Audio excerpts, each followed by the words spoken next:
Hello friend, welcome to Jhilam's kitchen. আজকে আমি তোমাদের সাথে শেয়ার করতে চলেছি মটর ডাল দিয়ে লাউ শাকের রেসিপি।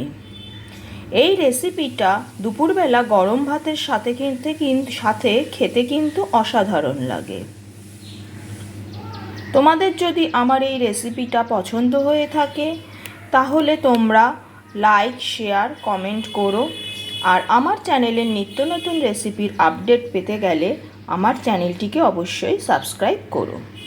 তাহলে চলো এবার শুরু করা যাক রান্নাটা। লাউ শাক রান্নার জন্য যে যে উপকরণগুলো আমি ব্যবহার করছি প্রথমে আমি সেগুলো দেখিয়ে নিচ্ছি। আমি এখানে লাউ শাকটাকে ভালোভাবে কেটে ধুয়ে নিয়ে নিয়েছি। এছাড়া লাউ শাক রান্নার জন্য যে যে সবজিগুলো ব্যবহার করছি সেগুলো হলো বেগুন,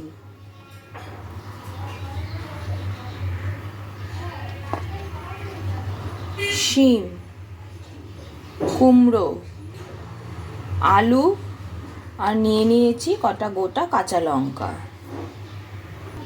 এছাড়া আমি নিয়ে নিয়েছি এখানে মটর ডাল। ডালটাকে আমি ওভারনাইট ভিজিয়ে রেখেছিলাম, তারপরে এটাকে আমি সিদ্ধ করে নিয়েছি। এছাড়া লাগবে বড়িগুলোকে আমি হালকা করে ভেজে নিয়েছি। ফোড়নের জন্য আমি নিয়ে নিয়েছি 5 ফোড়ন, শুকনো লঙ্কা আর তেজপাতা। এছাড়া লাগবে হলুদ গুঁড়ো, জিরে গুঁড়ো, লঙ্কার গুঁড়ো। তাছাড়াও লাগবে স্বাদ অনুসারে নুন আর চিনি। আর রান্নাটা আমি সর্ষের তেলে করব। এবার কড়াইতে নিয়ে নিয়েছি খানিকটা সর্ষের তেল। তেলটা গরম হয়ে গেছে। এবার একে একে ফোড়নগুলো তেলে দিয়ে দেব। প্রথমেই দিয়ে দিচ্ছি শুকনো লঙ্কা, তেজপাতা, 5 ফোড়ন। ফোড়নগুলো দিয়ে কয়েক সেকেন্ড তেলের মধ্যে নাড়াচাড়া করে নেব। ফোড়ন থেকে একটা সুন্দর গন্ধ বের হতে আরম্ভ করেছে। এবার একে একে সবজিগুলো আমি দিয়ে দেব। প্রথমে দিয়ে দিচ্ছি আলু,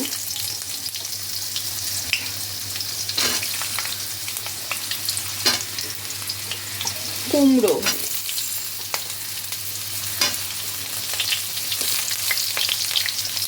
আর দিয়ে দিচ্ছি শিম।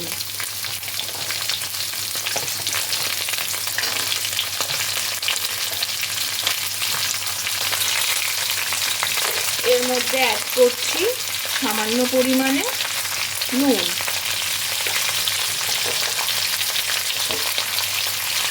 এবার সমস্ত সবজিকে তেলের মধ্যে হালকা করে নাড়িয়ে নেব। আমি বেগুনটা এখন অ্যাড করিনি, বেগুনটাকে সবার লাস্টে অ্যাড করব, কারণ বেগুন সিদ্ধ হতে বেশি সময় লাগে না, বেগুনটা তাড়াতাড়ি নরম হয়ে যাবে। সেই জন্য বেগুনটাকে একটু পরে অ্যাড করছি। আমি এখন এই সবজিগুলোকে কড়াইতে ভালোভাবে খানিকক্ষণ নেড়ে নেব।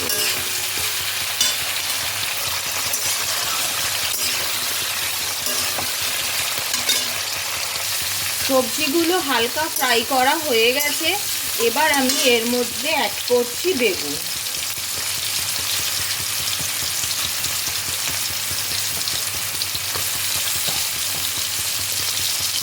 বেগুনগুলো দিয়ে খানিকক্ষণ নাড়াচাড়া করে নেব।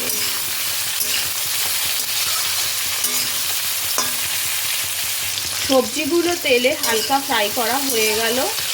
এবার আমি এর মধ্যে দিয়ে দিচ্ছি লাউ শাকটা।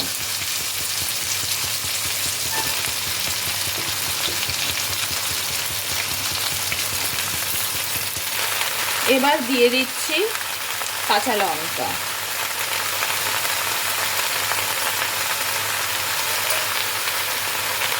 অ্যাড করব গুঁড়ো মশলা।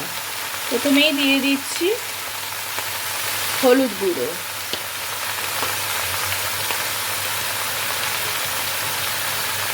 জিরে গুঁড়ো,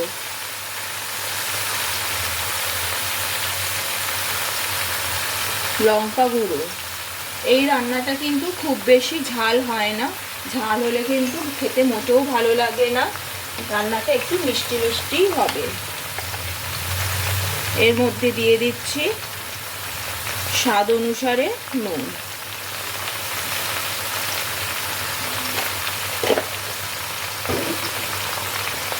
আর দিয়ে দেব চিনি।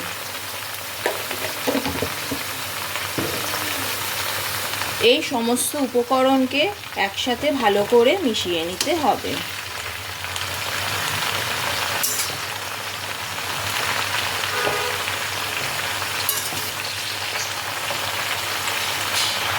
শাকের সাথে সমস্ত সবজি আর মশলাগুলোকে ভালো করে আমি মিশিয়ে নিচ্ছি।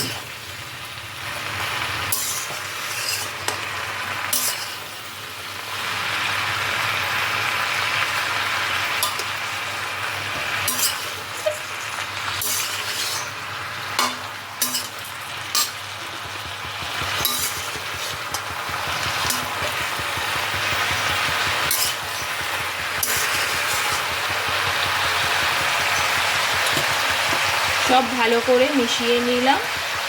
এবার এটাকে একটা ঢাকনা দিয়ে ঢেকে দিলাম, দিয়ে 5 থেকে 7 মিনিটের জন্য রান্না হতে দিলাম।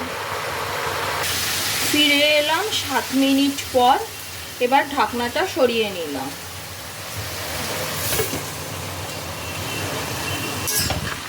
দেখো লাউ শাকটা কত সুন্দর মজে গেছে, সবজিগুলো অনেকটা সিদ্ধ হয়ে গেছে। এবার আমি এর মধ্যে দিয়ে দিচ্ছি সিদ্ধ করে রাখা মটর ডাল। এবার এই ডালটাকেও শাকের সাথে ভালো করে মিশিয়ে নেব। ডালটা শাকের সাথে ভালো করে মিশিয়ে নিয়েছি।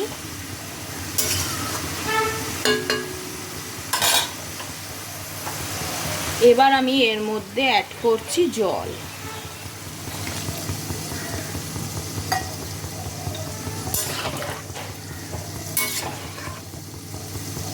এবার জলটা ফোটা অবধি আমি অপেক্ষা করব।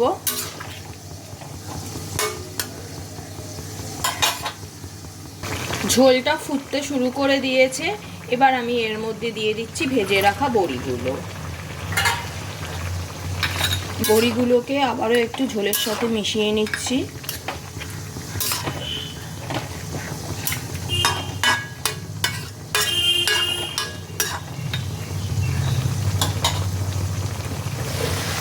এবার এটাকে ঢেকে গ্যাসের আঁচটাকে লো টু মিডিয়ামে করে আবারও মিনিট 7-8 রান্না হতে দেব, যতক্ষণ না সবজিগুলো খুব ভালোভাবে সিদ্ধ হয়ে যায়। ফিরে এলাম 7 মিনিট পর। ঢাকনাটা সরিয়ে নিলাম। দেখো মটর ডাল দিয়ে লাউ শাক রান্না আমার কিন্তু একদম কমপ্লিট। এটা রান্না করা যেমন ইজি, তেমনি খেতেও কিন্তু খুবই সুস্বাদু হয়। বাড়িতে একবার অবশ্যই তোমরা এটা ট্রাই করো, খেতে কিন্তু খুবই ভালো লাগবে। এবার আমি গ্যাসের ফ্লেমটা অফ করে দিলাম। তৈরি হয়ে গেল মটর ডাল দিয়ে লাউ শাক।